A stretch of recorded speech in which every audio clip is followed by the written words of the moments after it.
Di saya mimpi ibu saya itu di dekat pembakaran, udah gosong. Dia cuma menangis, minta bawakan air.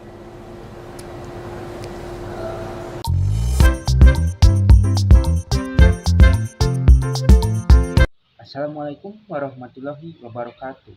Kembali lagi di channel Adama Entertainment. Kali ini saya akan menceritakan bagaimana kisah mualafnya seorang perempuan yang beragama Kristen dan juga berasal dari Surabaya.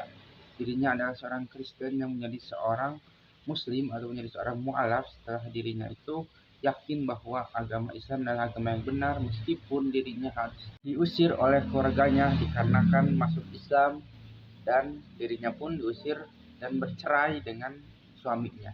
Lalu seperti apakah sih kisahnya? Ayo kita simak. Saya Luciana Dewi, saya seorang ibu rumah tangga dan saya dulu beragama Kristen Protestan di salah satu gereja GPIB Peniel di Surabaya. Sangat benci sekali suara azan, bahkan setiap saya nonton televisi, di sana ada suara azan, saya buru-buru pindah bersyahadat di PT Masjid Cengho di Surabaya. Dulu saya sempat ditolak di berbagai masjid, dengan alasan harus surat tanda tangan orang tua karena mereka tidak mau ada hukum yang menjeratnya nantinya, yang nanti mempersulit. Nah, dari cuplikan tersebut kita bisa ambil kesimpulan bahwa dalam video tersebut dirinya itu walaupun seorang Kristen, dirinya tetap ingin mengetahui tentang Islam, dan akhirnya dirinya pun ingin masuk Islam atau jadi mualaf. Cuman ya dikarenakan persyaratan menjadi seorang mualaf itu cukup rumit saat itu, maka dirinya pun mengurungkan diri. Yang tadinya mau jadi Muslim, dirinya harus menunggu dulu persyaratan dari keluarga dan sebagainya. Saya nggak bawa kerudung, kan saya Kristen. Kok Kristen ke sini? Emang ibu nggak mau masuk Islam? Saya mau kok masuk Islam. Tiba-tiba mulut saya berbicara seperti itu secara langsung. Setelah disitulah membuat hati saya tenang, itu mendengar suara azan kayaknya enak, mendengar suara sholawat enak. Saya juga nggak tahu, semuanya itu berjalan aja, ngalir aja.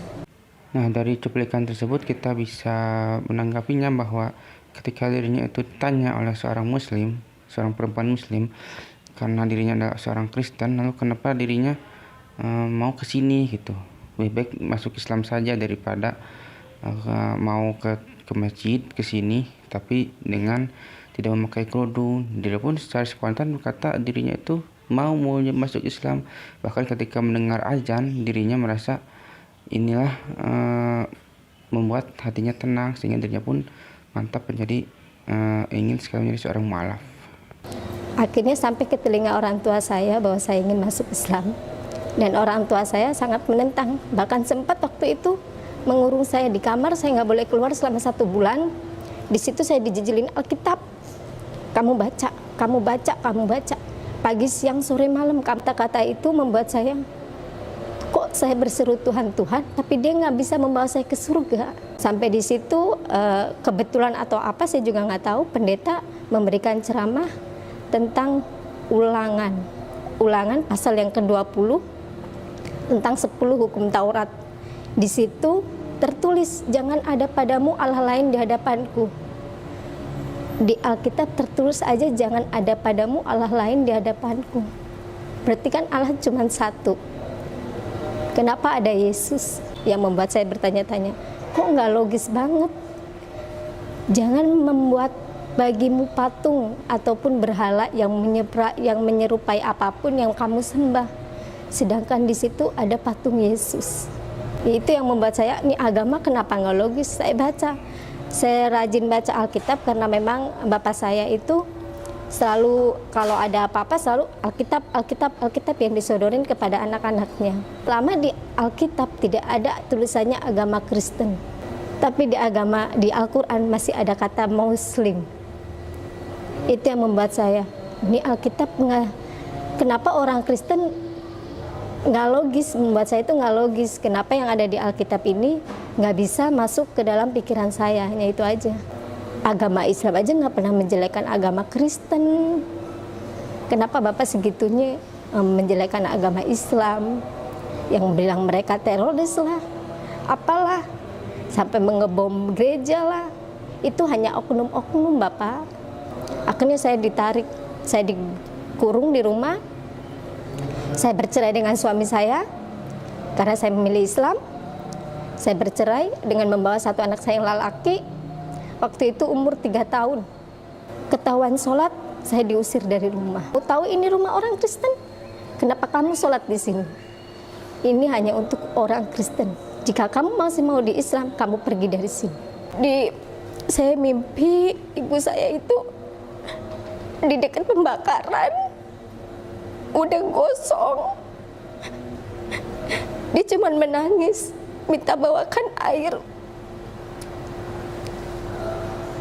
Mualaf ini bermimpi bahwa ibunya itu ternyata di dalam mimpinya itu ada dekat api pembakaran, dan setelah dirinya melihat ibunya tersebut telah gosong. Entah apa yang terjadi, kemungkinan dirinya pun merasa bahwa kedua orang tuanya itu adalah seorang kafir. Jadi dirinya itu merasa kemungkinan kedua orang tuanya itu akan masuk neraka. Maka dari sanalah dirinya menangis dan ingin sekali membawa orang tuanya itu masuk surga dengan cara mualaf. Namun entah apa daya dirinya tidak bisa melakukannya dikarenakan kedua orang tuanya sangat percaya kepada agama Kristen ketimbang agama Islam. Saya bilang kalau kamu masuk ke Islam, minta bimbing sama guru ngaji. Karena mama nggak bisa bantu apa-apa, mama juga masih belajar. Kamu belajar di sana. Dan akhirnya ayahnya pun juga sekarang udah nggak pernah itu sama anaknya sejak anaknya masuk Islam. Nah, seperti itulah kisahnya bagaimana seorang perempuan asal Surabaya, dirinya adalah seorang Kristen, namun kemudian menjadi seorang mualaf dikarenakan dirinya telah meyakini bahwa Islam adalah agama yang benar, dan bahkan harus mengorbankan suami istri gitu ya, harus bercerai, sehingga dirinya pun akhirnya membawa anaknya yang umur 5 tahun itu untuk bersama dirinya. Dan akhirnya setelah anaknya ini sudah besar, dirinya itu ingin mondok pesantren gitu dan ingin mencari guru. Dikarenakan si ibunya ini atau orang yang mualaf ini tidak bisa mengasih pelajaran kepada anaknya ini, dikarenakan dirinya juga masih mualaf dan masih belajar tentang mualaf. Nah, sampai di sana akhirnya awalnya itu memang keluarganya itu sangat tidak setuju gitu ya, karena dirinya itu dari Kristen kemudian berubah jadi Islam, dan bahkan sampai sekarang juga si keluarganya itu memang tidak merestuinya gitu, tapi dirinya tetap sabar meskipun dirinya pun merasa kesusahannya awalnya. Namun setelah dirinya itu diterima di pondok pesantren, akhirnya dirinya pun merasa senang dan bahagia. Nah, seperti itulah kisahnya. Jangan lupa untuk like, comment, dan subscribe ya jika video ini bermanfaat. Assalamualaikum warahmatullahi wabarakatuh.